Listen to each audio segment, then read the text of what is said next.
Good evening, everyone, and thank you for joining me tonight on another episode of Spanning the Need. I'm your host, Anthony Spano. Today, we have a great show for you.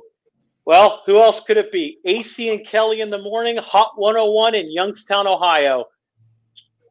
Thanks for coming on. I appreciate you guys taking time out of your busy schedules.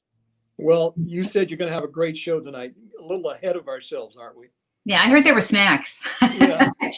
Well, the snacks are in your refrigerators because you're both at home. Okay. Especially AC, because you know he's coming with snacks. Yeah, buddy. Well, well, thanks for joining me. I know you guys have an awkward schedule because you're up early, so I appreciate you taking time out of your busy schedules. Well, let's start with how long you guys have been doing this together. How long have both of you been on Hot 101, that show? Well, we've been doing this together since January of 1989. Doesn't seem like that long. Like that seems like a long time ago, but it doesn't seem like that long.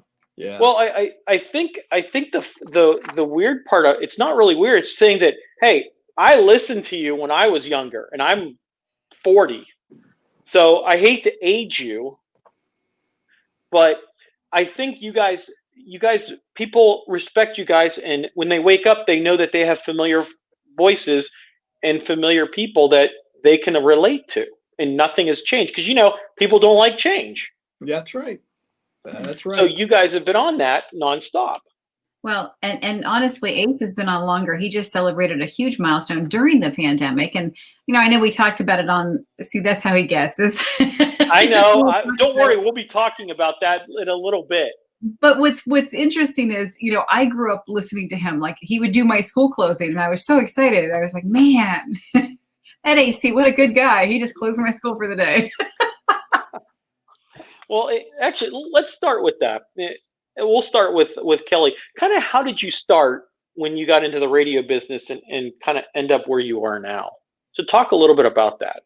So I was at the Trumbull County Fair and I saw a radio station broadcast, and they were broadcasting out of a trailer. It was an AM station. And I thought that was the coolest thing in the world. And they, were passing out like flyers and stuff. I thought this is the greatest thing in the world. Like you're broadcasting from right here on my radio in like at home or in my car. It blew me away. I couldn't believe. And they had a little Marty unit with a, antenna up the side.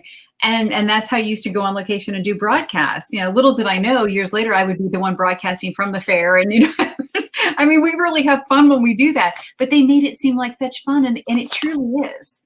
So anyhow, from there, I started hanging around and said, can I kind of come by on Saturdays? And I would go in and watch, of all people, Boots Bell. And yeah, so it was Boots Bell was so from there, gosh, I found out that I was in high school and I found out that there was a summer session. My guidance counselor, Mr. Wilson, told me that there was a summer session at Bowling Green University for students interested in broadcasting, and he knew that I was. And so I went to that. I came back and I had made a demo tape while I was there. So I took it to a radio station locally, and they said, oh, what are you doing? I said, well, I was wondering if you could listen to this. I made it at Bowling Green. They thought I was in college, and they called me like a week later and said, listen, someone needs a night off. Can you come fill in? And I said, sure. About 2 weeks after that, they said, can you come by and fill out paperwork and, do the, to get on the payroll in case we need you again. And I filled it out, and they're like, wait a minute, it says that you're in high school. I said, yeah. I said, I just went there for a summer session. So anyhow, long story, but that's how it happened. When I first started there to get trained, my mom drove me because I was 15. I couldn't drive yet. So I made her park the car up the street so that they wouldn't see that I was getting a ride, because that looks like really uncool when you're a teenager. And so she parked up. I don't want mom dropping me off. Yeah, exactly. She parked up the street. I walked into to the radio station and did my training, and then I walked back out up the street so they wouldn't see that my mom was in the car taking a nap, waiting for me the whole time. So yeah, it's crazy, huh? I could only imagine at 15 years old getting on the radio an adult job. where there was no boundaries. Well, back in radio back then there was boundaries, but in regards to what you could talk about and everything like that. Now at 15 years old, that's a pretty good milestone. Yeah, yeah. I was just about to turn 16 when they said they needed me to do, some things. So it was kind of cool because then, my mom didn't have to keep taking me and it was pretty cool. I got to be honest. It's as much fun as I thought it would be. And years later, I'm still saying that it's as much fun as you think it could be. It really is. Oh, that's and so you've been doing this for, wow. That's a big, okay. We'll keep it like that. Now we go on to AC. AC, you just celebrated a milestone of turning 29. Yes. Talk a little bit about how you got into the business and kind of where your career started as well. Well, I was working at a friend of mine had a jazz radio show at WKTL in Struthers. And I used to go down there and, it was just one day a week. I go down on a Sunday and I just hang out. And every once in a while, he let me go on the air and I'd spin it was a jazz show and I'd spin a couple of songs. And then somebody said that they're looking for a part-timer at Hot 101 or at WHOT at that time. And he said, you should really go try out for it. And I said, no, but I did. And I sat down with Dick Thompson, who was the program director at the time. When I walked into the studio, this is why I believe that what I'm doing now it was all meant to be. It's all, there are no chances. There's no luck. It was all meant to be because growing up, I was listening to Boots Bell every day. And he used to do a commercial for the record Rendezvous in downtown Youngstown. And I heard him do this commercial 1,000 times. If I heard him do it once, I'd be listening to the radio and I could say it along with him. And I walked into the studio and Dick said, I want you to read a commercial for me. And he hands me a sheet of paper and it's the record Rendezvous. And I said, oh my God, I could have done it without the paper. So that was on a Saturday. And on Monday, Dick called my mother and said, tell Alex to welcome to the family. And then it was part-time. It was part-time for a few years. And then I took over the morning show in 1975 and worked it by myself till Kel came on board in 1989. Wow, that's a how old were you when you got the gig? Well, do you really want to know that? Well, Kelly told us. No, she didn't. She didn't. She said she was 15 when she started. Oh, yeah, she did, didn't she? I was 23. What was that like to get the full-time morning show by yourself?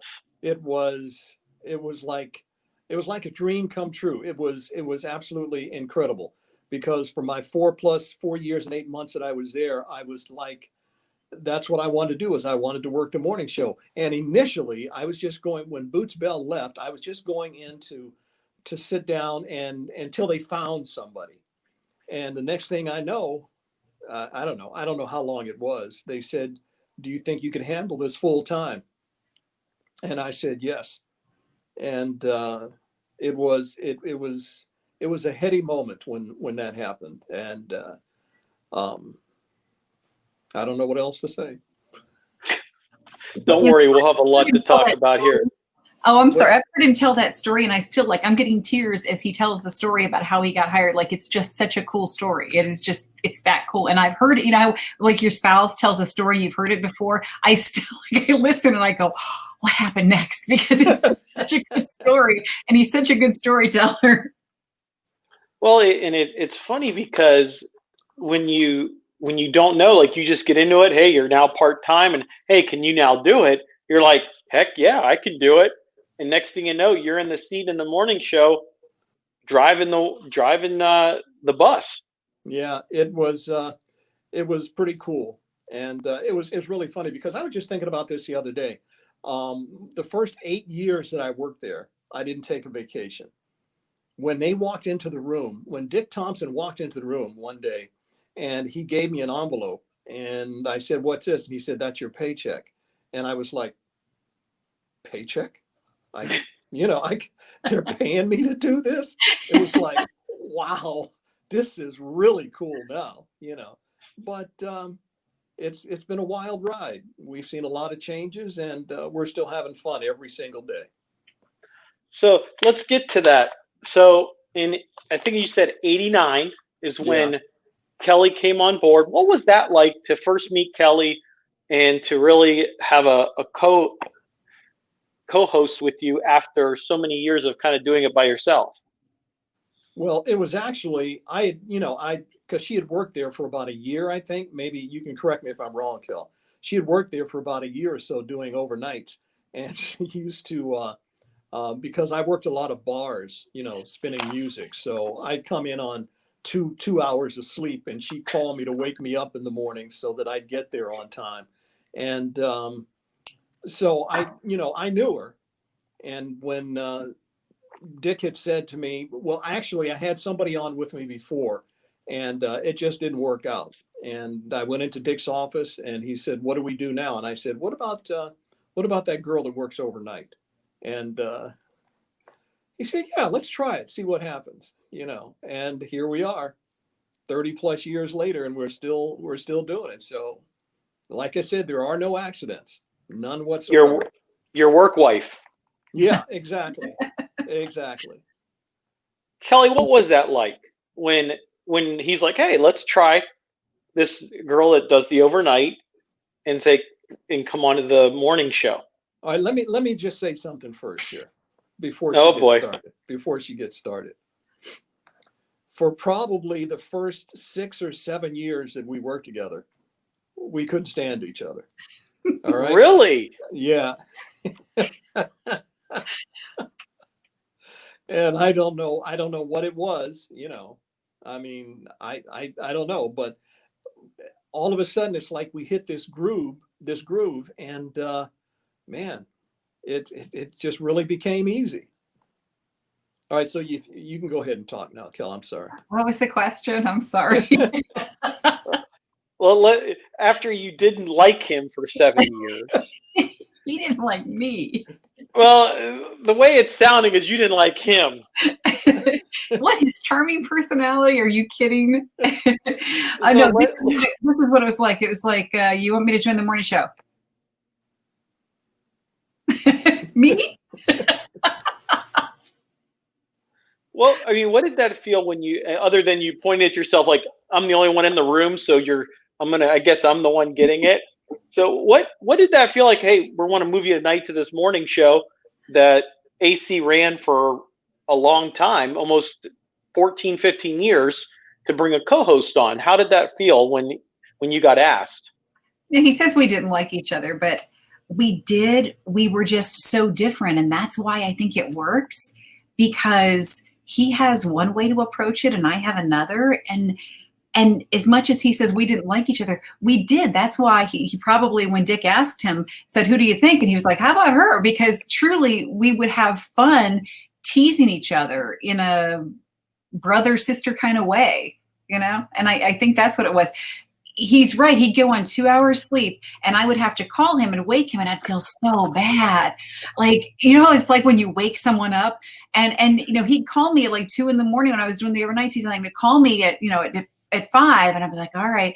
And then after a while, it got kind of old because I would call him, but he still wouldn't get to work on time. So I'd have to start the morning show. Like it was like 6 o'clock and I started doing like the first break or whatever. And it got to the point where I'd leave the door unlocked. He wouldn't even have to lock so he could get in there quicker. Like literally, I don't think you could have got in there any quicker. It was like a drive-by, So he did kind of was groggy and wasn't ready yet. And so I'd have some stuff ready and we'd, tease each other about stuff. And that's kind of how it started, I think. And that's where, when he got the idea, like, hey, why not her? She's already on for the first 30 minutes of the show. So she doesn't have to leave. She just stay there and just start without me. I remember when Dick Thompson told me, I don't know how long we had worked together. And he told me, he said, you're probably never going to work in that studio by yourself again. And I was like, wow, well, fine. Yeah, I really didn't think of it long term, but he's absolutely right. I didn't know that. You didn't know that? No. Yep. Well, the things we will find out on this show about other stuff too. I ain't worried Right. about it. I got the hard-hitting questions. Ugh. Well, and that's kind of funny that AC couldn't get up. Well, How long did this go on for? You worked some late nights. You did a lot of bar gigs. Yeah, so it was like 2 hours sleep 3 or 4 days a week. So yeah, I think about it now and I say, how in God's name did I ever do that? I have no idea, but it was so much fun. Yeah. Well, I don't blame you. I mean, I could do a lot of stuff 10 years ago, but I can't do it now and keep up. I mean, my wife tells me you're supposed to get older and wiser. I get the older part. Yeah. And I keep trying to do the same thing I did 10 years ago. Yeah, you're absolutely right. So, and that's actually funny. I never knew that you actually called him to wake him up for the show at the very beginning. It's a terrible feeling to wake someone up when they're so groggy. You have to give them a reminder of what day it is. Yeah. And we didn't have cell phones back then. So he would actually probably have to get up to get to the phone. Or did you have a phone next to your bed, AC? I had like 3 alarms, to include the phone call. So yeah, I was, it was pretty awesome. It was like 2 snoozes and a call. Yeah. Oh my! So now you guys are match made in heaven. Now you're both Hot 101 morning show at that time. I guess AC says he didn't like Kelly for the first 5 or 6 years, as Kelly cries. What was the dynamic that was going on in the first couple years of the show? Well, I don't know. I guess maybe because we were the first ones in this area to have 2 people working a morning show. And more than that, we were the first ones to have a man and a woman. And Kelly's totally different than me. She's kind of like a type A personality.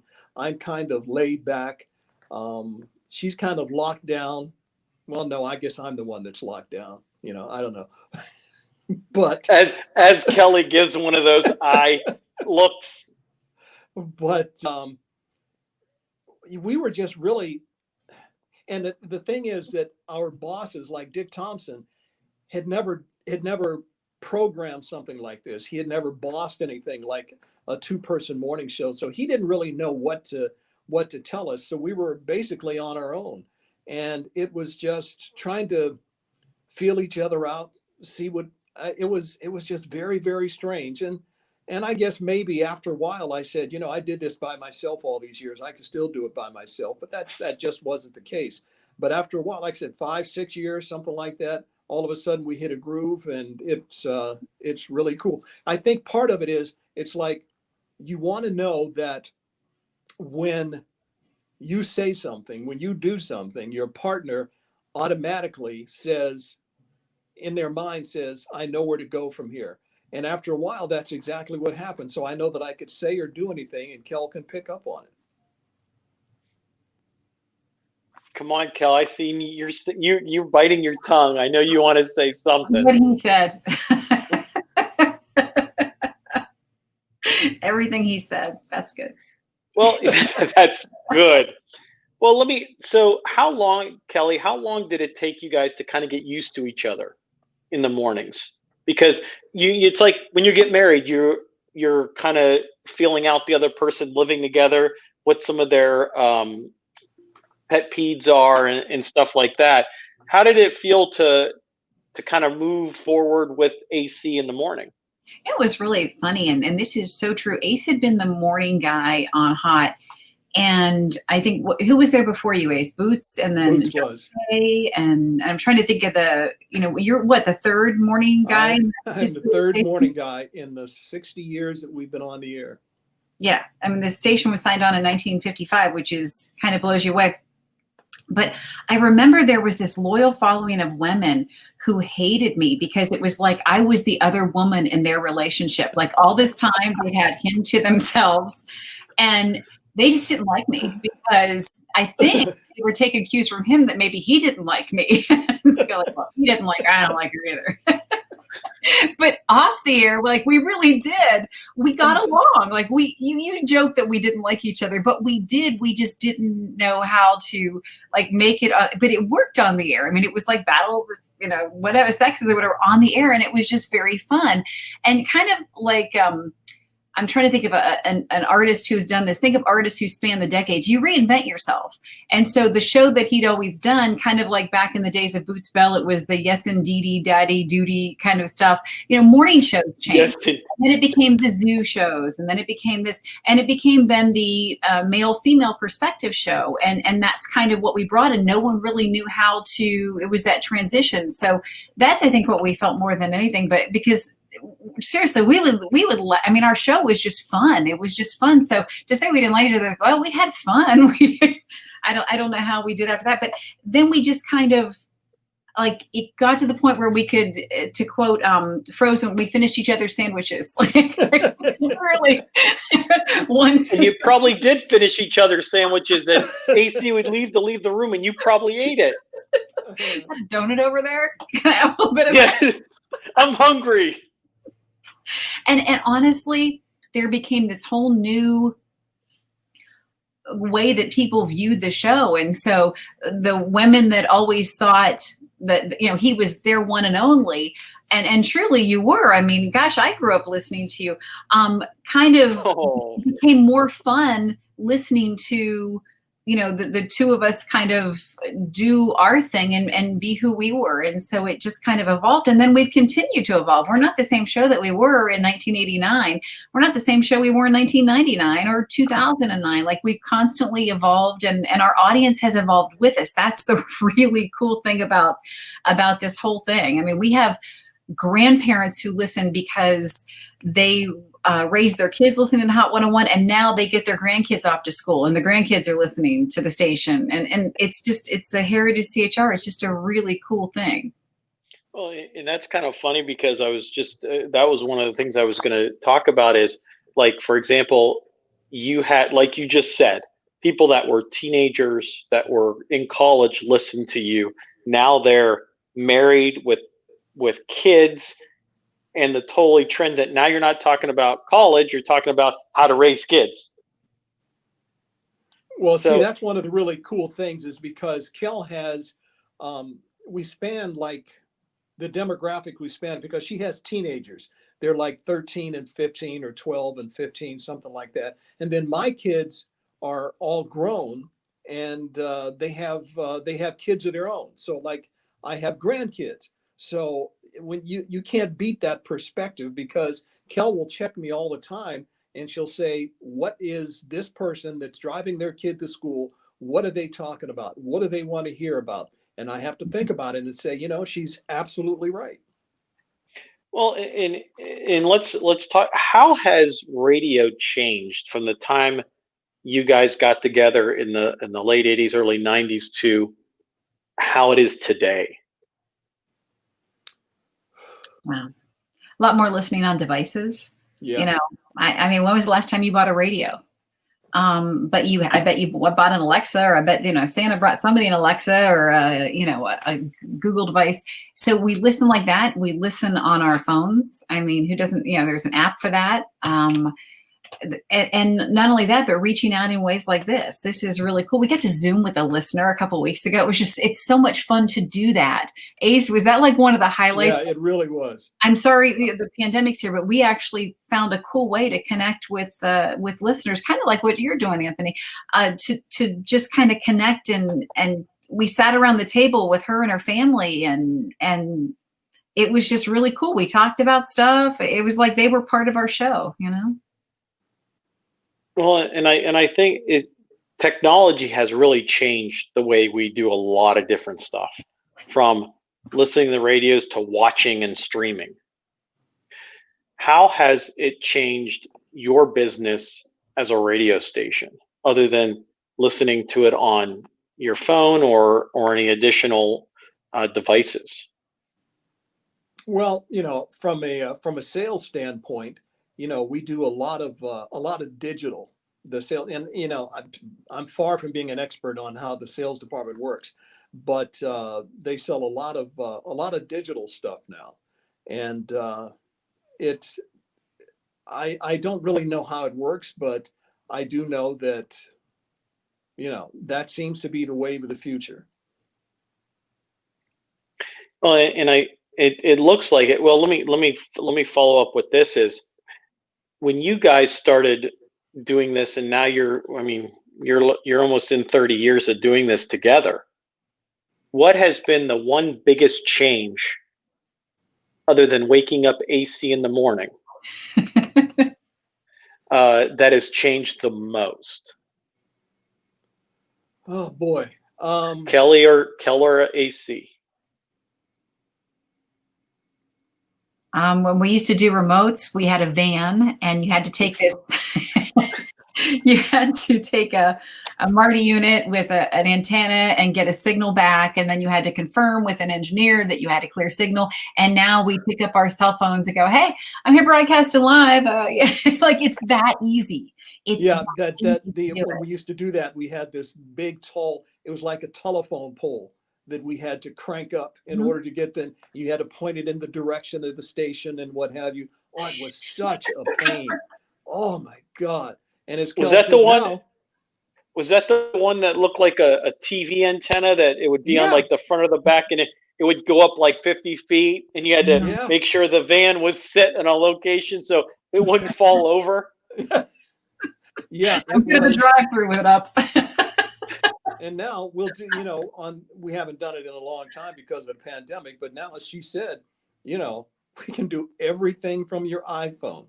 Everything that we used to do, we can do from an iPhone now. It's pretty amazing. Well, let me ask you this. When was the last time you guys were actually together in the broadcast station? It was March what, Kel? That third week of March. I don't know the exact day, but it was the third week of March. Yeah. Wow. And we'll talk a little bit about the pandemic here, but let me ask this question. So, AC, I know you've been doing this a long time. Kelly, right there. What was it like working with, as they called, the WHOT good guys like Dick Thompson, Jerry Starr, Boots Bell, George Barry, and Smoochie Causey?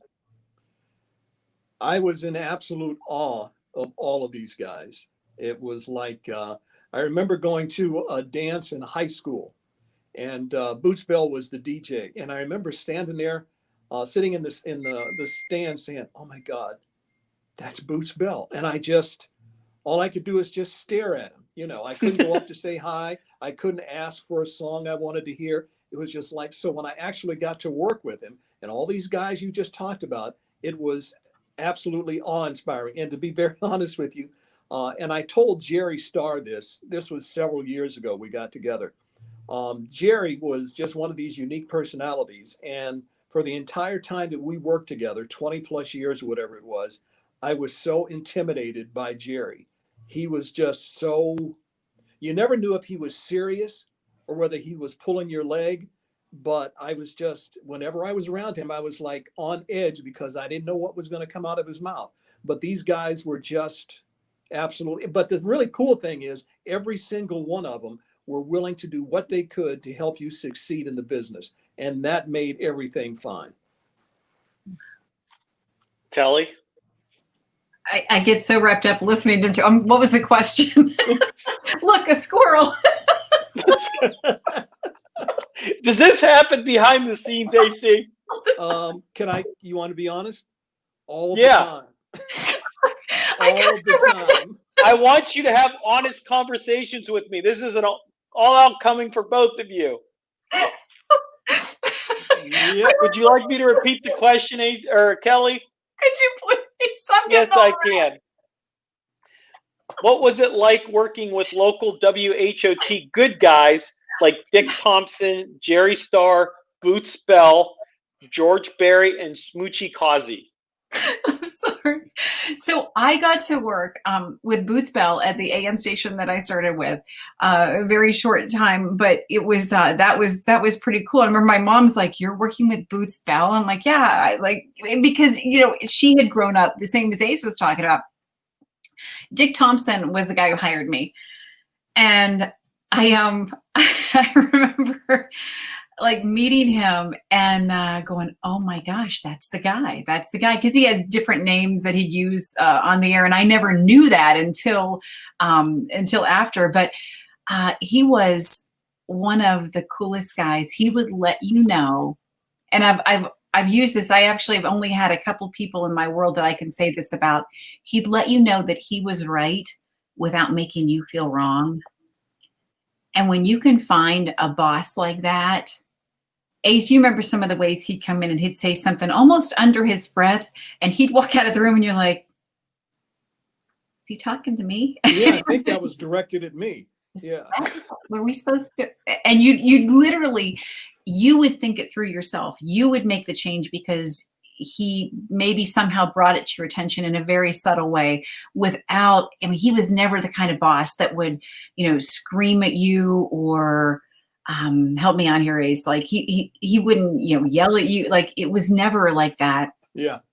It was the coolest thing you could ever think of. Like he was the dad that every kid wishes they had, because he was so cool about how he would bring things to you as a boss and just say, here's, or to ask in such a subtle way that you were almost volunteering to go do whatever job needed done because he wanted to help out. Like he would make you it was just, he was that good. He was that cool. Yeah. And then Tom Pappas came after him, who was also just a great guy. Yeah. Yes. Another great boss. Yeah, as you could tell, I did my research. Yeah, and actually Tom, Tom was the same thing growing up. He'd always talk about that, listening to and getting to work under. I mean, I don't know if he was considered one of the good guys, but I consider him a pretty good guy.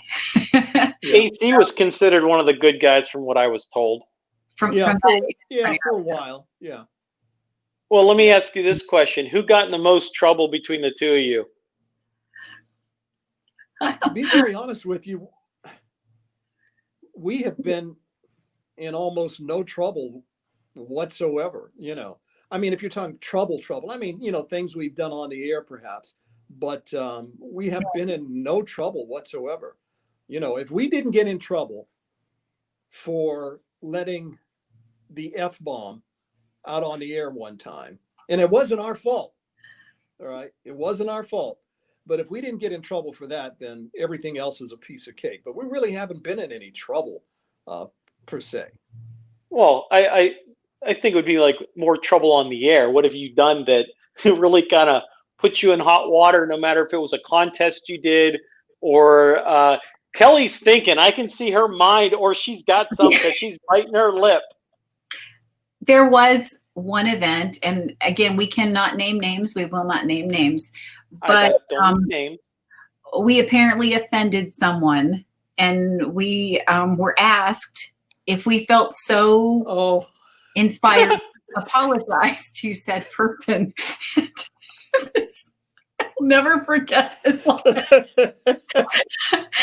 Someone didn't feel really sorry. Someone else didn't feel really so. Literally, we're sitting there, and said person said, "Well, is there anything you want to say to me?" And said person said, "I am really sorry that we all have to be here to discuss this." Do you remember that? That was like the best line ever. Like, I don't know where he pulled it out of. Like, I wanted to laugh. And yeah, you remember? Yeah, I remember that.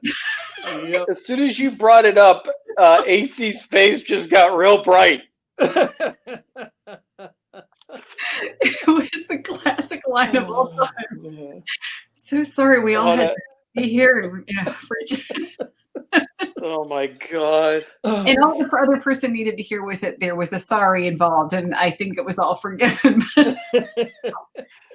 I could only imagine how bad Kelly, because Kelly laughs a lot, as you can tell. I do. How she had to hold back her laugh because of your statement, AC. Yeah. That's the most trouble we've ever been in right there. And here's the thing. We got in trouble because of something that she said on the air. It wasn't me. It's something that she said on the air. No. Wait, you're talking about Kelly, right? Okay. Yes. No, it was because we talked about real situations, and I talked about a real situation, and I did not name names. But if you're going to see yourself in the mirror, then you're going to see yourself in the mirror. Okay. And this person saw themselves in the mirror, and, but I didn't name names. I did not. And so, we're always trying to be real careful about that because, we've never wanted to hurt. And I think that's one thing that we aren't, is we're not a mean morning show. No. And it was truly, it was not our fault. What happened was not our fault. And so, and we knew that. But yeah, we're not a mean morning show. Just this person. Right there. No. We're not a mean morning show. We don't do things with any malice or ill intent. In fact, if anything, we just want to make people laugh. But we're also real. And I think maybe sometimes that crosses the line when you're being real about situations that happen in your life. Now I'm at the point where there's things I don't talk about on the air, and I'll tell it, we talk off the air. I'm like, listen, I don't want my kids to be singled out on something, so I won't talk about it on the air.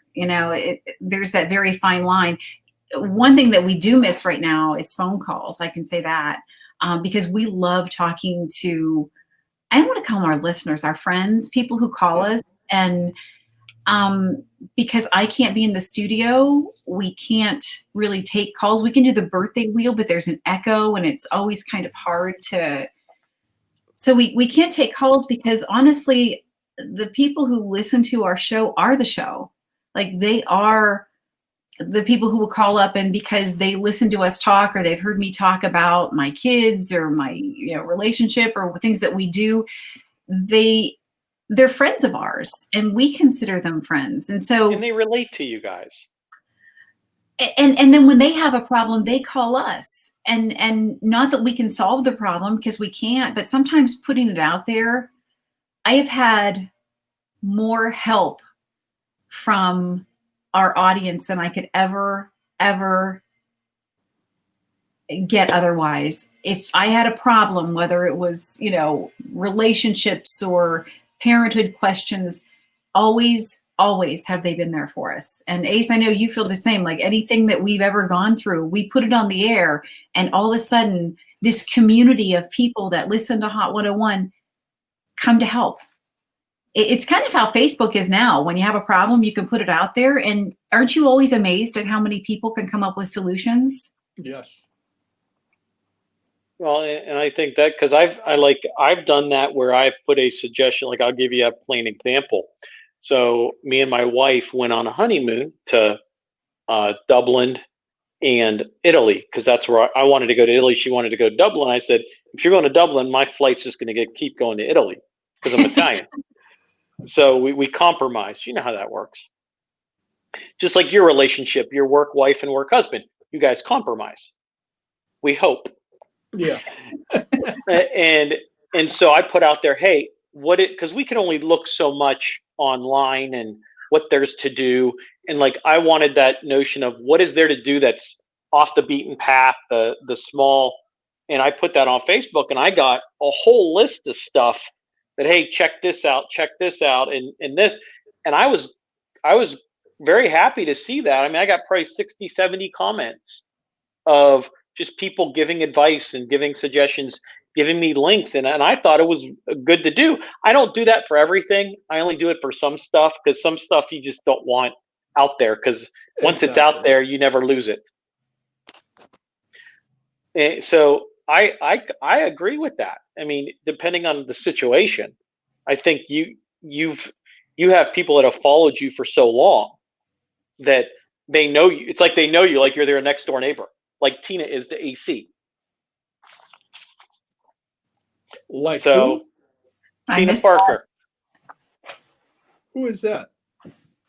I don't know her. I don't know. We'll get into that later. He doesn't know his neighbors. If you think he knows it, he doesn't. He doesn't. He's just how he is on the air. He's like that at home. So. How long have you been Well, then I living? have to. 3 days? Then I 20 years? have to. Well, I won't say where AC lives because Yeah. we'll just leave it that way. But I will ask this I'm gonna question. Google your He says neighbors he right doesn't now. know his neighbors. I'm going to go What, Google. Kel? I'm going to Google his neighbors and call them and say, take a welcome gift over. He's only lived there 20 years, but take a welcome gift over. Or go give him a pie, like you see in commercials. I will come give you a pie to knock on your door and trick or treat at the same time. There you go. Hey, I want to get back to your honeymoon. So you went to Dublin. Did it work out? You went to Dublin and Italy? Because Yes. people don't realize, sometimes you just need to get out of the area. And there's so many people that like to travel. Ace is not one of them, but I'm always fascinated with vacation. So it worked out. You got to go to Dublin. So I got married last September before all the pandemic. Yeah. And so then we went to Dublin for 3 or 4 days, then to Venice for a couple days, and then to Rome, and then back home because we only had so much time. We were able to enjoy and celebrate. I've never been across the pond, as they like to say. So if I was going across the pond, I told her, I don't care what I got to do. My plane is continuously going to Italy. I don't care how I get there. It's going past Dublin if you're going to stay there 8-10 days. So there was a compromise. Out of all the things that you saw, what was your favorite? Because I understand that sometimes the place that you don't think you're going to like might be one of your favorites. Like you might have ended up liking. Well, Maybe let's just say this podcast is about you two, not me, but I'll tell the story. Okay. So in Dublin was our home base. We took the fast train to Belfast and then Cork in Dublin, and we did all-day excursions, which if you could take the train in Europe, I mean, it's 200 miles an hour or 200 kilometers or whatever they call it, fast. And when we went to Belfast, we visited where the Titanic Museum and the actual Titanic was built. So you actually can go down onto the dock. It's now all concrete. Okay. You go all the way to the end and turn around and look at the museum, and it's massive space. Like you would never have seen a more massive space. And then in the museum, we actually got to go through a portion of the hall they built a replica, and you're able to, it's like a 5-minute little ride, but you see how massive the place was. So then we ended up going along the shores, bridges along the coast on both Cork, went to see the Barney Castle. So we did a lot of that different stuff, and then did some other things around Dublin. So did you like it more than you thought you would? I'm biased. My best trip was Italy. Okay. So I'm biased and say my wife had to pull me kicking and screaming from Rome to go home. Oh yeah. Because I wanted to continuously, because we only had 2 or 3 days there. But like I love that Italy. I'm 100% down. My dad's off the boat, and the Italian heritage and everything like that. So I'm a really big Italian Italy person that I want to go back and do a backpacking, start from the north and go south, see where my dad lived and other things in that area. But yeah, we were able to see some things. What's really cool is, here in the United States, we're like 200 and some years ago, George Washington slept here. Don't go inside. It's roped off. You can't even get near it. You go to the Roman Colosseum. You're like, how old is this? Walk on in. Go ahead. Look around. Oh, I walked into churches that were 3rd, 4th century that were built 5 times, and you're down in the homes. Yeah. I mean, I love that old history. Like I love those churches. I mean, you're talking 3rd century, 4th century churches. The Pantheon is a massive church that's been there for God knows how many years. And we went to St. Peter's Square. I didn't get to see St. Peter's Basilica. Unfortunately, we were planned to go. And then I found out when I got there at noon that, no, you can't go. We're doing the Pope is having a ceremony. So I'm like, oh, come on. That was the only thing I wanted to see was St. Peter's Church and the Basilica. Mm-hmm. And I did not get to see it. I was not happy. Wow. But I hope to go back one day if I can to see St. Peter's. But yeah, I wasn't too I didn't come out of that tour with a happy face. It was more like a.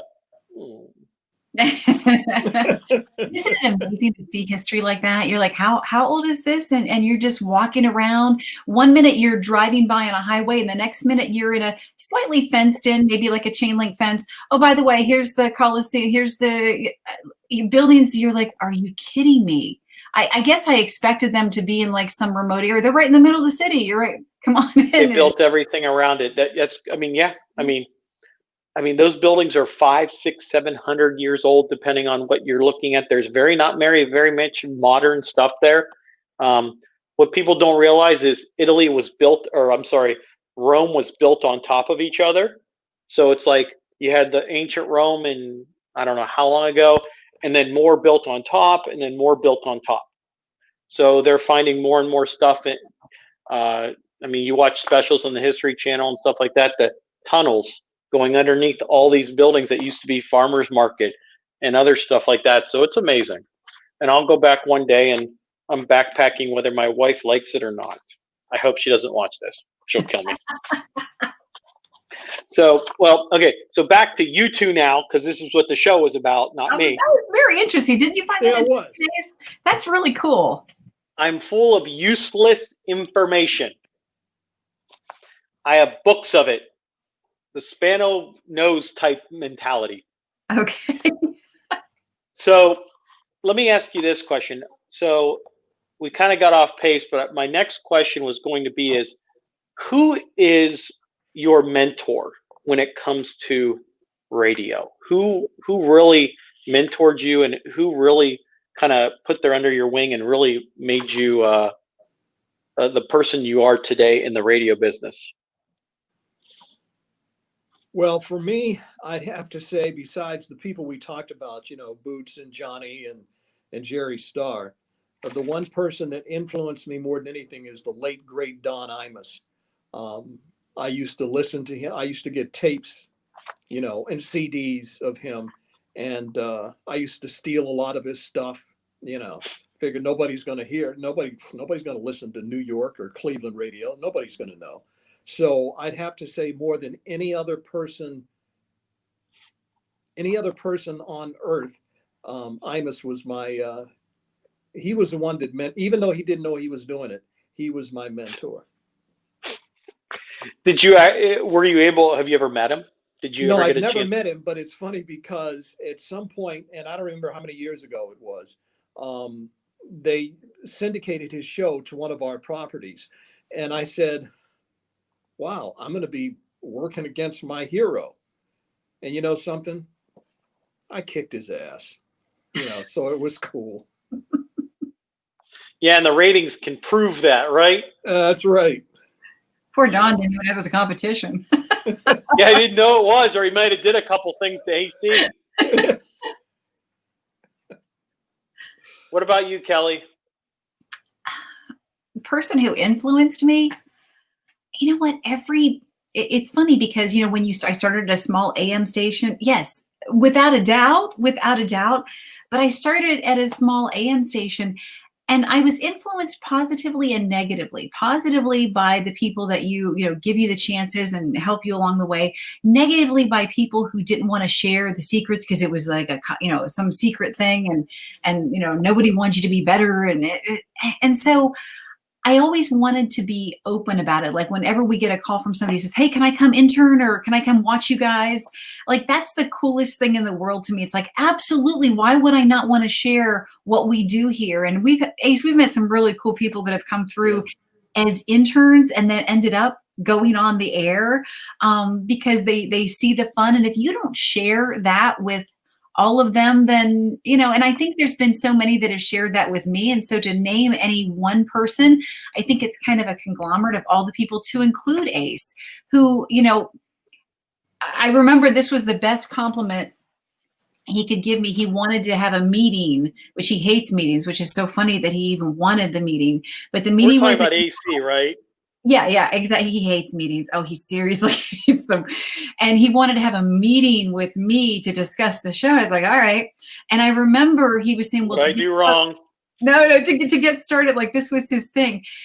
and now having worked with him every year, I can see why this was such a huge thing that he did. Like, to me, I'm like, what the heck is this for?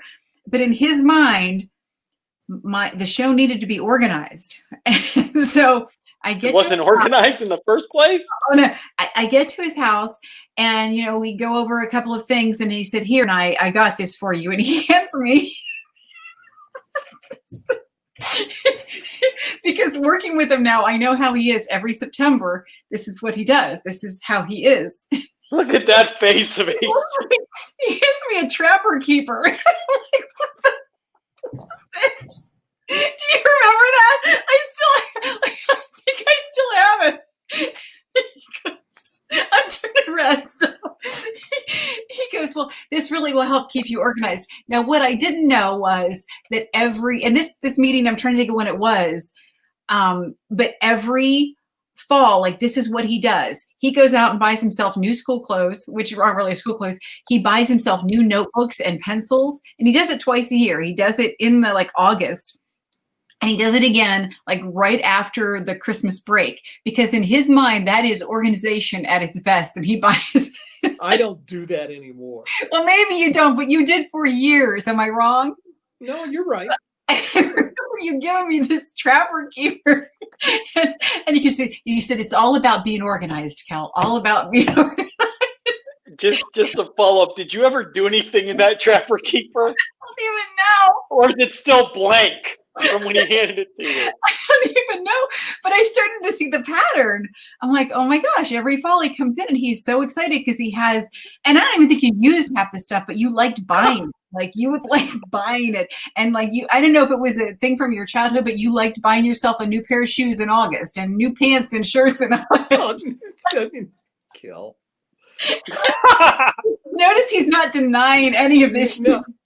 Kel. But he's waiting for you to finish because he's going to surely make a comment, knowing AC. No, I used it was like going back to school for me, new pencils and new notebooks and stuff like that. So yeah, I did it for a long time, but I haven't done it in years though. So his kids are out of school. That's why. I stand corrected. Well, I have to ask this question. AC, what was your intent on giving the empty binder to Kelly? I don't know. It's just part of my pattern to be, to have everything has a place and everything in its place. And I just thought it would help to keep her organized. That's all. Not that I'm saying that she was disorganized, because nobody is more organized than Kelly is. And I think maybe we've switched positions, because it's if you walk into the studio now, we haven't been together for 6 months, but if you walk into the studio now, there is just crap all over the place. But you know what? I know where everything is. And if I want a paper, if I want a paragraph, I know it's in this pile over here, 3 sheets down. So, and she, on the other hand, I've never seen anybody keep notes like she does. I mean, and I'm glad, because it's gotten us out of a couple of jams, but she is very organized and I am very disorganized in a way. You're just like my dad. He's got paper everywhere on his desk, built up in piles. He knows exactly where it is. So it's like, don't touch my paper. That's right. However, I will hand it to Ace. He runs the board side, and so I do the other stuff. So I have time to organize. And now everything's digital. So most of my stuff is in files and folders, and it's on my laptop, so I know where it is. At least last time we were together in the studio. But he still runs the controls while I'm here at my house, and he is so good at running the controls. And that's something that if you ever hear our show when he's on vacation and I have to be at the studio running the controls, it's literally, it is so hard to do, to have the buttons pressed at the right time and the certain things. And there's days where, it happens to him, a button's in the wrong place and I have to go, dude, we're still in the air here. Hello, the mics are live. But and I'll text him, I'm like, on the air. But it happens more when he's gone on vacation and I have to run that side. And it is so hard, and he is so good, and he is so meticulous about having everything in just a certain way. And here's me look, a squirrel. I got Truly, that is. Yeah, we noticed that a little bit earlier in this episode. It's me. And so he's really good at that. And I give him all the credit in the world because I can't. It's hard. It really is hard. Oh my God. Well, squirrel. Well, let me ask this question. Has he ever turned your mic off while you were talking and taken over?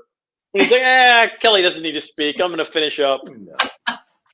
I don't I've never done that. No, probably been tempted to, but we truly will agree or disagree, and we usually find out that we're both somehow right. Do you ever find that, like with your wife, you find out that, you know what, I thought I was completely right, but she had a perspective too, and technically we're both right. That happens more times. Ace, how many times do we make bets and go betcha, and then we end up neither one gives the money because we were both right? Yeah. It's just two different perspectives. I'll just say happy wife, happy life. I'm not going to say anything else on that point. Well, we could have used someone to turn on and off the mics at the last presidential debate back in middle of October, or the beginning of it. So could have used that. So now let's talk about the pandemic now. How you guys have been at your homes or separated for the last 6 months. How has that worked with what you guys are doing now to compare to what you were doing in the past? Well, for me, it is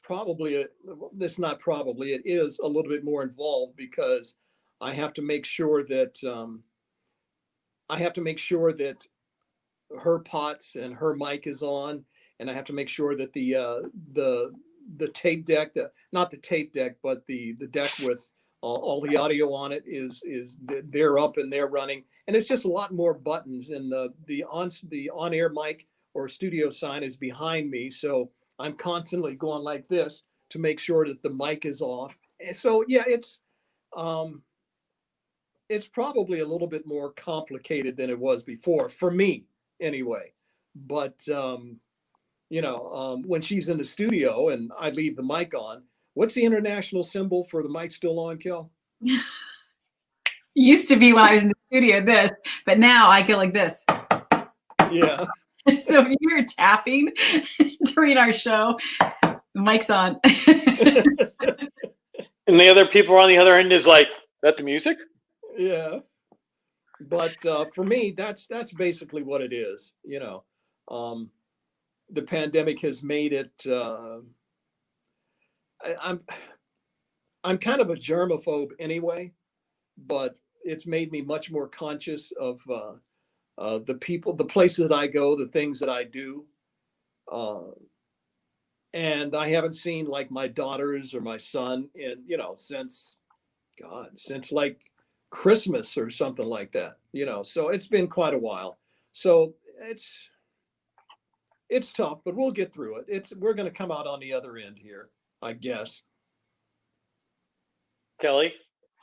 I don't think when this started that we thought that we'd be apart this long. And I remember when it started and I'm like, Ace, we can't do this. Like there were mornings we were so frustrated. We would walk out of there just like I'd put my headphones down, and it was just incomparable how frustrated we were with technical glitches. And our company has really, they have done the best they can and I think they've done a darn good job, because if they had both of us in the studio, those are really close quarters. If one of us got exposed, then the other one, and you don't realize you're talking about people's lives here. So they've done a great job of saying, you know what, this is what we have. And I think it was at first days, till in March, they said just for like 4 weeks. And we're like, okay. And then it became, till the end of May. And then, just like all of us, then it was like, okay, till June 30th. All right. It's probably going to look like July now, but, and now here we are, it's October. And I don't think I ever thought we could do the show like this. We're still having fun. And we're using Facebook and Twitter and Insta to connect with listeners and to get their responses. So even though they can't actually call in live or it's kind of challenging for them too, we can take, It's not like it used to be, but nothing's like it used to be. So you find ways to adapt, and that's kind of what we've done. I never dreamed it'd be 6 months, Ace, and we'd still be doing this. You know, there are days when, in spite of the technical glitches, there are days when it is so smooth, so perfect from a technical standpoint, from what we do on the air, that I say to myself, wow, this is really cool. And then there are other days, you know, like a couple of Mondays ago when we came in and it was like, oh my God, you know, this is a way to start my week. But, you know, we don't want to get into that because it makes it seem like I'm still bitter about it, but I'm not. Sounds like you are, AC. No, it's just hard because, and you know, it's not just us. It's the engineers. It's, you know, other personnel. It's you know, internet issues. It's all of that. And so you can't. And I think we're all just doing the best we can. I mean, people doing their jobs in ways we never thought we would before. And so we can relate to that because we're doing the same thing. Parents trying to give their kids answers that they never thought they'd have to because we're doing the same thing. Doing things differently is the new norm. And in some ways you can look at it and go, oh, this is so negative, or you can try and find the positive and go, let's find something positive out of this. You know, what's new, and when we get to do stuff like this, or the Zoom calls with our listeners, or our station on our website, we offer virtual concerts. So, you know, you see all the stars out there doing the same thing virtually. You know, you watch the Today Show or live with, you know, Kelly, and they're doing things differently too, because you have to. You do the best you can. You make jokes about things. You know, you make jokes about COVID hair, and COVID hair just don't care. You make jokes about, you know, Ace, I laughed at him when the pandemic started because he said he was wearing the same thing every day since I wasn't there to see it. Do you remember that? And it's radio, so he could have been wearing the same pajamas for a week. Were you? I wore the same pair of shoes for, I don't know, like 4 months or something like that. You know, it's like now I've kind of gotten out of that, so I'm starting to dress up a little bit when I go to work. Wearing the same clothes too, like you said? Yeah, I was wearing the same clothes every single day. It's just like, I just want this to be over. And I did the opposite. I said, I'm going to start with one end of my closet. I'm going to wear everything I have. And if I don't wear it by the end of the pandemic, it is going to, you know, to be donated. And then I got in the habit of just wearing the same thing.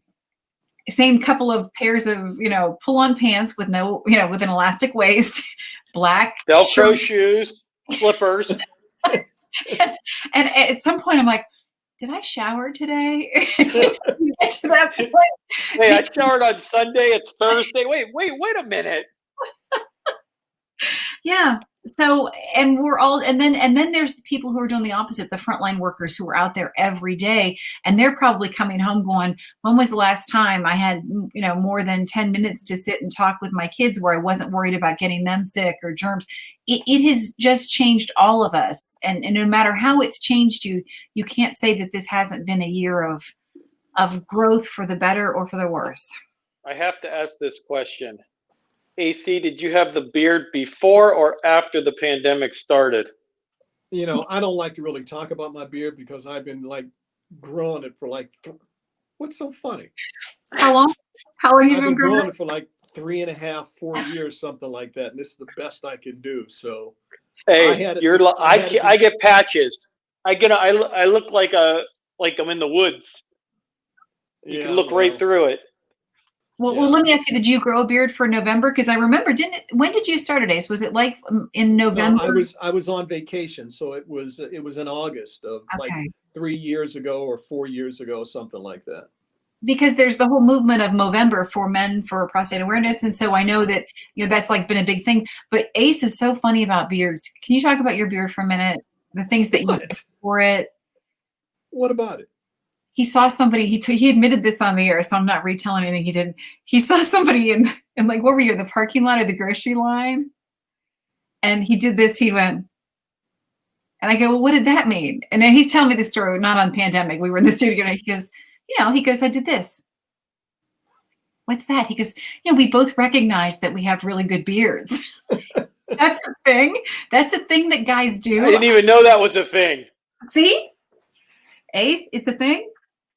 I don't know. You know good. You know exactly what she's talking about. You just don't want to say it. Anyway, next question. Let me. The what I know a little bit. We earlier we talked a little bit about that the worst thing that you think that is the downside of the pandemic was your listeners. Is that the most thing that you miss is talking on the phone with your viewers? I'm sorry, with your listeners. And is that, or is there another thing that really that you guys miss? Well, the one thing that concerns me is that, and I don't remember which expert it was because we got so many experts now. But a couple of weeks ago, he said, people talk about going back to our normal lives. He said, I got to tell you, we're never going back. And I said, wow, that was really a sobering thing to say. But I guess it's true, because whereas our company started out, in March with just a couple of weeks of people working remotely, now it's January, and we don't know whether it's going to be January when we get back together. The European countries are seeing a second wave. When is it going to hit the United States? We don't know. It's probably already hit parts of the United States. So we don't know when we'll be back. And that kind of bums me out. It really does. Kelly? I miss the listeners. I miss some of the fun things that we would do. I mean, we have had so much fun taking listeners to concerts, to giving things away to people on location. When I first started at Hot 101, one of my favorite, we used to have a helium tank. We'd take balloons out and I was at I think it was a Wendy's. They were celebrating an anniversary one time. And this was my job, was to go to different, hold on, there's a delivery at the front door. Does that not make are you shopping on Amazon? Out for delivery is my favorite words, out for delivery. Like during the pandemic, they just, yeah. But honestly, see, this is our show. I remember going out to different Wendy's, and we were passing out cake at everyone. I would take cake and we'd celebrate because it was their birthday and they were celebrating. It was so much fun. And my nephew, who was like maybe 5 or 6 years old, my sister brought him to one of my remotes, and on the way home, he said, "Mommy, when I grow up, I want to be just like Aunt Kelly." He goes, "She gets to blow up balloons and pass out cake to people and talk to people and drive this really cool flamethrower van." He just thought that was like the greatest job in the world. And I couldn't tell his 5-year-old mind that truly it is the greatest job in the world. But when he was 13, he came to visit for a couple of weeks, and I took him out on location. And this is where, people ask us all the time, like, are you guys that outgoing? Do you really? I truly love going out and meeting people and seeing people. And I remember he was so nervous. I said, "Well, come on, you're going to help me. I got to go to," I forget whatever location it was. "We're going to spin the birthday wheel. We're going to give away some prizes." Now, as people come up, I said, "Here's what happens." We had our table set up. I said, "People will come up to you and you say, 'Excuse me, would you let me spin the birthday wheel for you?'" And I was explaining, how to do this whole thing. And in his 13-year-old mind, here he is years later, watched me at one point doing remotes, and now he's on remote with me. And I remember when it was time for him to go home, he wanted to take the Hot 101 t-shirt that he was wearing. Because, when we go on location, you wear a Hot 101 t-shirt so people know you work there or whatever. And he was my intern for the day. And he wanted to take it with him. And I said, "Honey, why?" And, when you go through those teen years, that awkwardness, or was that just my world? The awkwardness of being a teenager. He said, "Aunt Kelly," he said, "I'm telling you, that t-shirt is magic." And he lives in another state. And I said, "Honey, no one in that state's going to know what station this is." He goes, "No." He goes, "When I wear that t-shirt," he said, "people come up and talk to me." He goes, "People talk to me when I wear this t-shirt." He goes, "I want to take it home with me." I said, "Honey," I said, it's not that people are talking to you. You're talking to them. And when you go out and talk to people, they'll talk back to you." And it was a really profound lesson for him in how to, put yourself out there. Because I think sometimes we all get in our little world, and I don't know how crazy it's going to be once COVID, is over, if people will go back to that. I miss the sip and paints that we would do at the Southern Park Mall. I miss going out on location, doing our concerts that we would have at the mall. We had, big concerts, and bring in artists that, were up and coming, and get to meet people that you talk with over the phone. To meet in person is just so cool. I miss that. That is probably my big go-to, meeting the people that come up to you and go, you know what, I was having a really down day, and I called you guys, and I talked to you over the phone, and I just want you to know that that. And we've had people through the years, that have said some pretty profound private things to us, and when you actually get to meet them and you feel like you have friends wherever you go, that is pretty cool. Well, I have a quote for both of you that I talked to a couple listeners. I've listened, I'll go one quote with AC and then one quote with Kelly. I've listened to AC through his entire broadcasting career, and it's truly amazing how he has adapted to the music. He has played as well as his listening audience and survived all those years as one radio station. A professional is truly the sense of the word. He is the best in my mind to ever culminate the Hot 101 broadcast studio. Wow. And then Kelly, Kelly, on the other hand, is the one partner that complements AC and vice versa. She is so very knowledgeable, and they are truly the best team that has worked so well together for so many years.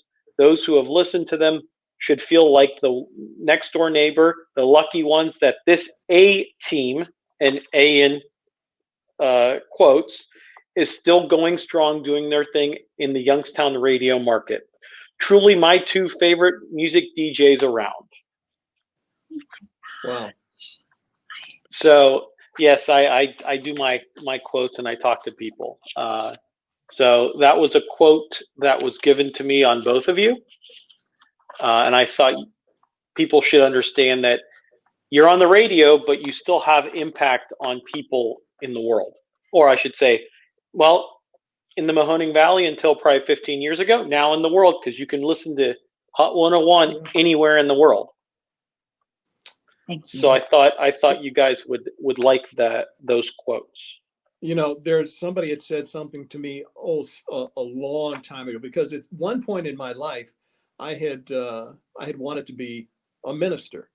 I used to go to church all the time. I mean, you wouldn't know it now, but I used to go to church all the time. What happened? And, well, I had an epiphany when I went into the Army, but that's a whole nother story, But you were in the Army? Yeah. Thank you for serving. Thank you. But somebody had said very embarrassed, Anthony. He does. He gets embarrassed. I've watched him do that, and he really means thank you. I'll say it for you, Ace. Thank you so much. Really, because he really is that shy of a person, that kind of quiet shy. Okay. So anyway, and somebody had said to me, I was talking to an older lady on the phone, and we were just talking in general. And I told her, I said, at some point in my life, I had wanted to be a minister. I wanted to preach. And she said to me, did you ever think that maybe perhaps this is your ministry that you're doing here? I just thought of that. As soon as you said that, that was the first thing that came to my mind, is God put you in this place on the radio to preach to your listeners in a different way. It totally changed my thinking about my job. So whoever she was all those years ago, I have to thank her. Yeah, but I thought you two would enjoy those quotes from a listener, and I think I should jump on board with this one. Is I would say in 2015, maybe 16, the years have reflected me. You guys were the recipients of the Presidential Service Volunteer Award, which, if people don't know, that award is given out by the President of the United States. It started with George Bush in 2002, President George Bush. for the community work, for the service you do in the community. How did that feel when you received that award with all your years of service and the lifetime achievement of that? I've gotten a lot of accolades over the years, but I got to tell you something. That was easily the best thing, the best award that I have ever gotten. And not to demean any other award that I've gotten, but that was absolutely the best thing that is ever. Standing up in the front of that room and holding that plaque was just absolutely. I have it hanging on the wall in my meditation room, as a matter of fact. Was absolutely one of the best things that's ever happened to me. You know, and when you're going through all this volunteer stuff, and we're doing the Cancer Society, and we're doing March of Dimes, and so on and so forth, you don't think about it in terms of maybe this will get me an award someday. You do it because you need it, because they need you, because this is what you do. But I got to tell you something.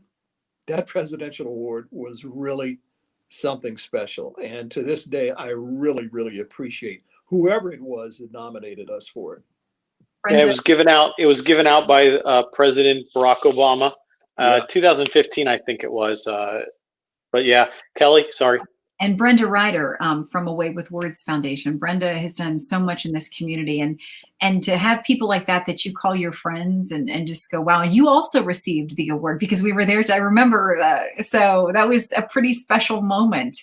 And that was a very cool moment. But like I said, you know, and anytime somebody honors you for doing something, and again, you were honored for all the work that you do, which is, you know, we were talking, you know, when we were setting this whole thing up, like, do you ever get tired? Because I know all the work, but I always think of us as that's kind of what you do. I think, you know, growing up, a small town girl, you know, my mom, we would just do things because they needed done.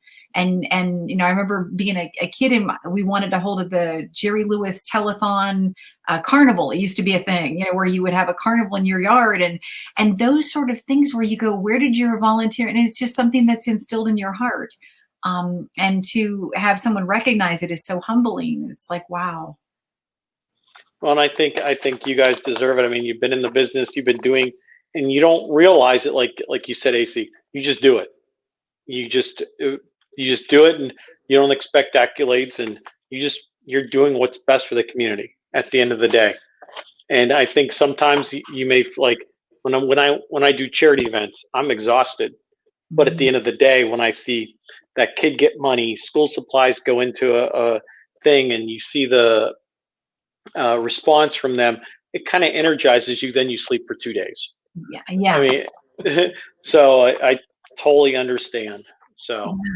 But let me you put into it. Wow. Well, let me ask you this. So I'm gonna ricochet off some questions, and so I'll expect answers from both of you. Okay. Test. Huh? Be a test. I didn't know there was going to be a test. This isn't a test. If you fail or pass, it doesn't really matter. It doesn't affect you. You will actually, Kelly, if you do pass, AC will give you $500 okay. and a new binder. Yeah. Yay! So, okay, pet peeve of AC. Pet peeve of mine? Yes, pet peeve of AC. Okay. When equipment doesn't work right. I just expect it to work. Okay. Kelly? Just based on the last 6 months, that would be it as well. Mentally draining, exhausting when things don't work like there's equipment has been huge, and everyone's dealing with it, you know, whether it's, so yeah, I'm sure I have others though. And I'm sure Ace does too. I'm going to go one step further. Pet peeve that AC has, Kelly, that drives you nuts. If any. Yeah, no, he's really good. He doesn't have any, no, can't think of a thing. AC? I just for the record, I think there's one in there because I could tell Kelly's face getting red right now. AC? Just blush. Do you have? Yeah. Do you have one? Do you have one of Kelly? She said it earlier when she said, oops, there goes a squirrel. You know, sometimes when I have to pull her back because she sees a squirrel, but that's about it. Okay, gloves off. Okay, here we go. Uh-oh. So when Ace, this is how he is. When he has a schedule for the day and something else pops up and I go, Ace, do you think that we could just for a minute squeeze this? No, it is not on the schedule. It is not on the schedule. Even after he leaves the station, he has little Post-it notes that say, here's where he's going. See how we're both like the really perfectionist and yet we're both the slob. We're kind of both. We both go both ways. Like he will say, need to go to the health food store, need to go here, getting an adjustment on my chiropractor, going to Best Buy. Those are usually the things on your list, right? And when you try to throw anything, hey, there's a conference call at noon, it is meltdown city. I can't. No, absolutely. He will not change his schedule he's laughing. Stop me if I'm lying. For anything. Like if it's as good as in stone because it is. Well, and you could tell I knew you would answer these questions because you feel so comfortable around that person. I do. And you are like brother and sister. And trust me, my wife can tell you a bunch of pet peeves about me. Best interview that you had on the radio? Oh, that would have to be for me. Oh, what was his name, Kel? He would be on Kelly and Ryan a lot. Singer was such a nice guy. I can't remember his name. He's the one where I asked him where he shopped and he said TJ Maxx. I'm like, you are my kind of guy. And he's like a big, is that who we're talking about? That guy? I think so. Do we have a name? Jordan Fisher? I can't remember his name now. Jordan Fisher, or was it the other guy? We've met some, you know what's really cool is we meet a lot of people who are on their way up when we were talking about the concerts at the mall. You know, through the years, Ace, I mean, I know you've met a lot of, you know, but even after I've been on the show, a lot of people on their way up or on their way down. Andy Grammer was awesome. Yeah, I forgot. I was thinking you met in the studio. We did a phone interview with him. He was. Well, it could have been in the studio or on the phone. It could have been whoever you interviewed. It was Andy Grammer. He was awesome. What about you, Kelly? Wow. We have met some incredibly nice people. Favorite interview? I really couldn't. I couldn't even say. Wait, you talking just favorite interview or coolest person? I remember. No, favorite interview could have been on the phone, like he called into the studio, or you actually had them in the studio. I don't know if this is favorite, but it's one of my most memorable. Is when we interviewed Christina Aguilera. And at the time, she was living in Pittsburgh, and we played her song on the radio when she was driving home from the airport. I think she was coming back from Disney or something she was doing. I don't know where she was coming from. She heard our night jock playing her single on the radio and called him. And kind of a long story short, her producer got in touch with our producer. She was going to be in Pittsburgh at home for a week. And our boss, Tom Pappas, said, hey, we're going to get her on the morning show. And she came and did the morning show live with us. And we were downtown Youngstown. The mayor was there. I think was it Mayor McKelvey? I think it was Mayor McKelvey at the time. Anyhow, I can't remember, but that's aging me. It was, yeah, but I'm just trying to think of when Christina came on the show with us, and it was just memorable because it was just a lot of fun, and people could come in, and she was so open about greeting people, and yeah. Okay. Who would you, before you retire in so many years, who would you want to interview before you're retired? For me, I have said this for many years. I would love to meet Dr. Dre and sit down and talk with him. Kelly? What would you ask? I don't know. It would come to me. After he says, I'm sorry that we have to meet right now. That's good. Good one. Good one. Wow. I can't even. Hey, like I said, I can do it once in a great while. That was good. I can't even think of who. Honestly, I don't think it would have to be somebody famous. it would be somebody that does amazing things, whether in our community or on a national level, because I would want to know, what's your secret? Like, how do you, again, some of the questions I asked you earlier when we were planning this whole thing, what's your inspiration for doing the things that you do? How do you do this? Because those are things that I want to know, because we all want to continue doing good things in the community. And so you just, you try to find those things that inspire you. I love biographies. I love reading people's stories, because whether their life was great or whether it wasn't so great and they, resorted to this or were on drugs, or whatever, you want to know that the things in everybody's story is a lesson of what to do, what not to do. And they made the mistakes that we all can learn from. Okay. What is the funniest moment behind the scenes that no one knows? Wow. Usually we take it on the air. I mean, there's not much that happens that we Okay, then funniest story in general. don't take on the air. Oh my God. On air or off air? I didn't know On air or off air? tough questions. I mean, there's. I'll let you answer that one, Ace. Oh. Okay. AC's got one. I got one. As far as I'm concerned, and I remember telling when an old boss of ours, when he said, you guys need to cut down how much you talk. You need to take it to 2 minutes, And it was over something that Kel had said. She was talking about. Kel is one of the greatest storytellers that I have ever heard. Once she gets going, it's mostly all the time. It's just funny as all get out. And I remember her telling the story about driving on Route 11, and she was going over the speed limit. You could tell she knows exactly what you're talking about. And she was going over the speed limit, and there was a highway patrolman parked, in the little crossover, whatever it is. So what does she do? She pulls into the crossover next to the highway patrolman, and he said, "Can I help you?" She said, "Yeah, I was speeding. I know you got me. Let's just get this over with."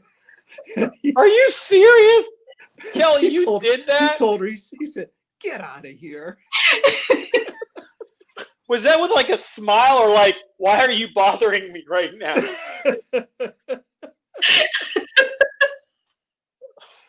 Oh my God. Oh, I got a headache from laughing so hard. And then Ace kept me laughing because I figured, I knew I was speeding. I'm going around the car. He's right there. He's got me. Why make him chase me? I just pulled in next to him. And then when he said, "What can I help you with?" I didn't know how to answer. I was like, I was being honest. I go, "I was speeding." Ace said that he probably went back to the barracks. And every holiday party they have, they bring that one out. They go, "Well, I got one better. Wait, hold on." They probably ran your license plate. And said, "Hey, there's this Kelly Stevens or Kelly that, hey, I got her address and everything." And then they find out she's on the radio. That reminds me, do you remember when you guys used to come to YSU during homecoming? Yeah. You guys would do a live remote there. Right. I was going to bring this up, but this is the perfect time to bring it up. And during that, or another week, it would be like Alcohol Awareness Week or something like that, about like how alcohol affects you when you drink, you walk a line, stuff like that. And I got to be the guinea pig of one of them. And Kelly thought, "Is that really beer, Anthony? That looks like water. Or where's the bottle of iced tea that you have out there?"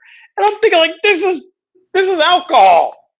And AC goes, "Leave him alone, Kelly. Leave him alone." and the state trooper's just there like this. Those were fun times at YSU during homecoming week. Yeah. I can't believe you remember that. That was such a real, I mean, it's those kind of things that are real moments that you're experiencing things and in hopes that what we were just talking about, somebody else can learn from, you know, from that. And I'm sure that's I knew my limit then. Yeah. Well, yeah, exactly. Especially back in college. I missed being at YSU this year, Ace. That's something I miss. Yeah. Normally this time it showed up in my Facebook memories from years past of the parades that we'd, you know, host or seeing people in the parades, waving to people. There's something I miss. We're not going to be at YSU. Freshman class, always fun. You know, the juniors, seniors, they'd come down every year, some of the same students just to see us when we'd be there. And it just, people that worked there would come down. Like it would make our day. Yeah, me opening up the building at 4:30 in the morning for AC to set up. No, it wasn't me. It wasn't cornhole in the me. middle of Collie, you know? It was one of that was the fun part, putting the cornhole in there. AC, Kelly, whoever showed up at 4:35 in the morning for your 5 to 9 or 6 to 10, I don't know what times are it. So back to my questions.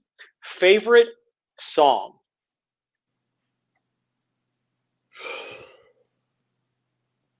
You know, that's really kind of a loaded question because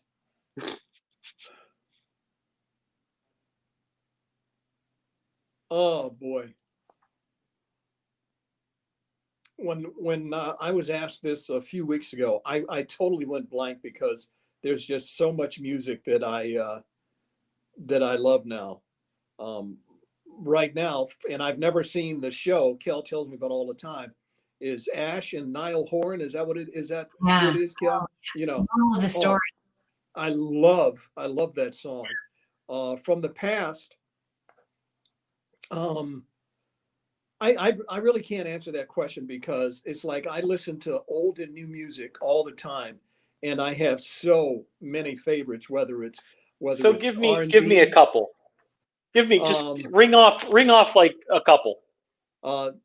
I love Gin and Juice. That's why he wants Dr. Dre. I love Gin and Juice. I love stuff by Fiona Apple, because I listen to a lot of 80s or 90s and early 2000s grunge and rock. I love that era. Oh God, that's the only one that pops into my mind right now. Okay, Kelly. It's really cool. You know, we talked about reinventing ourselves, and I remember, and here's another thing I miss. I miss going out to schools, Ace. Do you not miss going out? Like, by now we've been to at least, you know, how many schools? Instead, we're able to, you know, kind of do it differently. We announced the Willard Student of the Week. Some schools have asked us if we'd announce their Student of the Week on the radio, which is still really cool. I miss going out to schools because, you know, you get questions from kids, and they ask some of the best. I mean, Anthony, you're doing an amazing job, and I'm not comparing you to a kid because truly, but they ask a lot of really good questions, like you are. Like favorite song always would come up, and Ace would always give this answer. And I remember the first time he did it, I'm like, yeah, I'm going to steal that. He'd say, you know, and it's true because your favorite song changes, and that's the one thing I love about Top 40 and the format that we're in. It always changes, and it always changes to reflect the mood of the nation. Sometimes you can listen to old stuff, which is great, but on a regular basis, I like something new because I like to have a song. Songs are like bookmarks and pictures. Songs and pictures are bookmarks in our lives. You remember what you were doing when that song came out, and that's the cool thing about Top 40 is it kind of reflects, you know, whether it's a soundtrack to a movie. The movie song he's talking about is the moral of the story with Ash and Niall Horan, but it's from P.S. I Still Love You, to all the boys. P.S. I Still Love You, and so with the actress whose name I can't think of, but it's just it's a teen rom-com. But it's really cool, and it's on Netflix, and we've watched a lot of Netflix at my house lately with teenagers. So, but my favorite song changes all the time, and that's what Ace said to the group of students. I was like, wow, I'm stealing that because it is so true. Especially in Top 40, my favorite song changes all the time. Right now, that's a good one. Holy Holy with Justin Bieber. I mean, that will bring me to tears. And I remember that because your emotions come out and you know that you're in a pandemic right now and you watch, it makes you remember where you were and what you were, Watermelon Sugar from this past summer. It's like, yeah, that was the one song that made us all a little happier. And we'd dance, we'd be in the kitchen making dinner and a dance party would break out, when Alexa, would play Hot 101 and that song would come on. My son Carter has a playlist and he and Ace are exchanging music all summer. Carter would be like, hey, Ace, this is on my playlist. Do you like this song? And so music has a way of connecting us. And so my favorite song changes all the time. It truly does. And I like to listen to them, much to Ace's dismay, over and over and over again. I will put a song on repeat if it's something that really... You mentioned it, and it didn't pop into my mind at the time, but if I had a favorite song right now, that would be it, and that's Justin Bieber's Holy. The song is incredible. Well, let me ask you this. So I think I kind of have an idea, but I'll ask the direct question. If there was one star, music, action, actor that you would get starstruck over, that you'd be like, and you would want to meet, who would that be? Or have you already met that person? No, I haven't met anybody in a long time. Oh boy. Is this like a game show where you can go pass? There's no passing on this show. Man, I would say probably, and this is not going to be on anybody's list, but I watched 2 soap operas. I watched The Young and the Restless and The Bold and the Beautiful.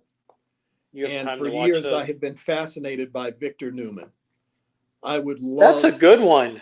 I would love to meet Victor Newman. Kelly, can't pass. Wait, you knew who that was, so you watch it as well? I don't watch it. My mom watches it and talks about it on a daily basis, so I have to listen to it. Rewind. The two of you know about soap opera. Rewind. Let's get back to that. Ace, how long have you been watching that soap opera? Oh, over 20 years. Yeah. Anthony? I don't watch him. My mom did. So I had to listen to her when she talked about Young and the Restless. When my dad tried to turn it off, then she'd start going off on Victor Newman and the whole Young. I call it, I have nicknames for that, Young and the Restless, that I will not say on the air. Can't be worse than something we've said. Oh, yeah. Mm-mm. Yeah. So come on, Kelly, Squirrel. Come on. Oh. What was the question? No, I'm kidding. I can't think of anybody. I actually knew what the question was, but I really can't think of anybody. I don't know. There's so many interesting people. And again, maybe if they'll come out with a biography, I'll read it because I love biographies. I just think people's lives are fascinating. Okay. Here's my next question. If someone wants to get into the business of being a disc jockey, a host of a show, or even in the music business, what advice could you give them? Don't let anybody tell you no. The role of the traditional DJ has changed over the years, and the opportunities for them to be relevant, for them to get their message out there, is doing stuff like you're doing right here, and that's with a podcast. Maybe not necessarily on the air, but doing a podcast is probably the way to go. So I'd say if somebody says that you can't, there's no market for it, I'd say, just put up your guard and just go ahead and do what you need to do. I don't know what to say beyond that. That's some seriously good advice. It really is. Kelly? I think kind of what he said. No, don't take no for an answer. If it's something that is so in your heart, and you have a passion for it, you'll find a way. I mean, if you ever told me that some little girl from Southington, Ohio is going to be on the radio doing what I'm doing, I don't know how I would respond. I'd be like, really? But life doesn't take you the way you think it's going to go. It takes you a different way. And you just have to find your opportunities in that. And I absolutely loved making people laugh. I was the comedian of the family. I love making people laugh. I love making people smile. I love music. And when you take all of those things together, then you find where you're supposed to be, when you're supposed to be there. And truly, with all the opportunities to broadcast yourself now between, internet, podcast, and there's just so many ways. Don't ever tell someone no. And again, I think Ace and I, through the years, we love seeing new people come in, new talent that really have that passion, because when it's in your heart, it. Much like yourself, it's like you wanted to do foundation, you wanted to do good for other people, and you found a way. You start your own. If you can't find a place to fit in, start your own. Yeah. And that's good advice, and it really is. And I know we can pretty much probably talk for another hour about stories from what we've done in the past. But I appreciate you guys taking time out of your busy schedules. I'm glad I had you guys on. This was fun. And I hope other people will enjoy the conversation, the behind the scenes of getting to know you guys from all these years. If they already don't know you, the people that have grown up from teenagers to college and to family and parents. So I thank you for being on. Oh, thank you for having us. Thank you for asking us. This was so much fun. Yeah, it's always a pleasure. Thank you for taking time out of your busy schedules. You're always welcome on the show, and hopefully we'll be able to do this again in another 50 years. And we hope to have you guys back in the future. Thank you, everyone, for joining us tonight on this great episode of Spanning the Need. Check out AnthonyVSpano.com for any other podcast announcements and giveaways. Have a great night and be blessed.